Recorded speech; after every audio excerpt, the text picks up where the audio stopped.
Slow and Slothy asks, I'm sure by now investing will be something you both do until the end of days. How long do you think you will both continue with the podcast? And Luke, specifically, do you find the podcast a strain on your semi-retired lifestyle at all? How hard is it to put I love up this with question. Monkey on a weekly consistent basis, Badge? It's a delight. It's a joy, right?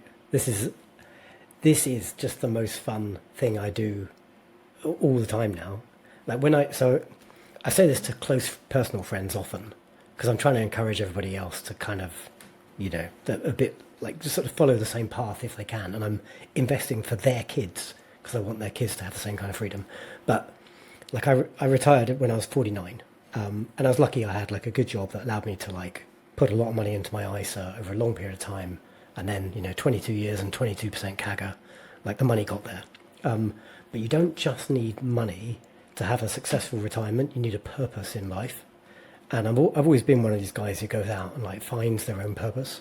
But like I just sort of discovered podcasting, I suppose, with my buddy Albert in 2020, and and then I joined Seven Investing, and we had to sort of close down that podcast. And Albert got like obsessed with other stuff, and then you and I started podcasting, and now we've got Wall Street Wildlife. Like this is my purpose in life right now, and I don't see it changing. Like I think about this topic all the time, and I love trying to study the world and understand the world through the like investing eyes. We used to call it like our old podcast was telescope investing. It's a bit hokey, but we said like the telescope lenses, all the different lenses you sort of look at a company through to analyze it. This is such an interesting way to think about the world and think about the trajectory of society. I will always do this until my brain rots and I can no longer like think straight and just like peeing my pants and stuff. And the fact that I get to do it on a podcast with someone like you is incredible because it means I'm not just like trying to talk, persuade friends who are like the investing curious, or they just like humor me and then have a beer and then go back and do whatever they're doing, like get back into the rat race. Someone who's also interested in this thing and is interested in the same kind of companies as me, like yeah, like this could not be better for me. So to answer Slow and Slothy's question, like I intend to do this for as long as Christoph will have me. And if he dies or buggers off or does something else, I'll have to find myself a new podcasting buddy, and we'll carry on.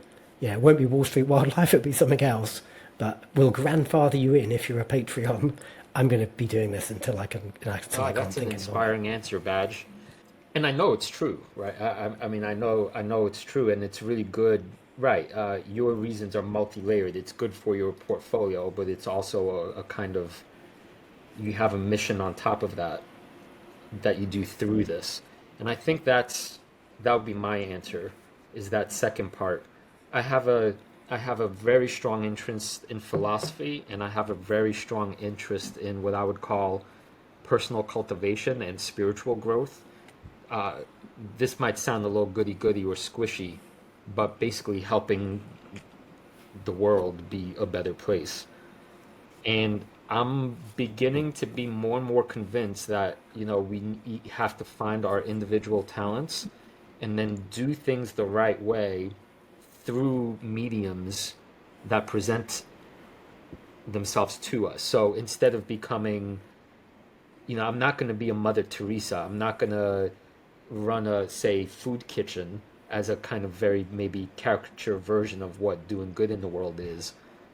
But if I can make a big difference in somebody's life because they were able to make more money in order to live a better life for themselves or their kids, that is through the right kind of principles and through the right kind of attitude and through the right kind of, call it human touch, then I think it's in a sense doing the Lord's work in this way. And that's why I intend to be in this for the long haul as well. Excellent, excellent, good.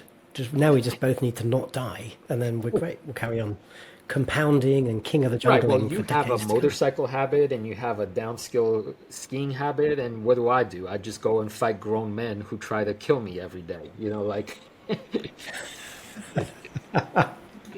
right. There we go. And you're married to an Very Italian, harsh. and they're fiery, right? So she might. Yes, Yeah. one day I could say something very, very wrong.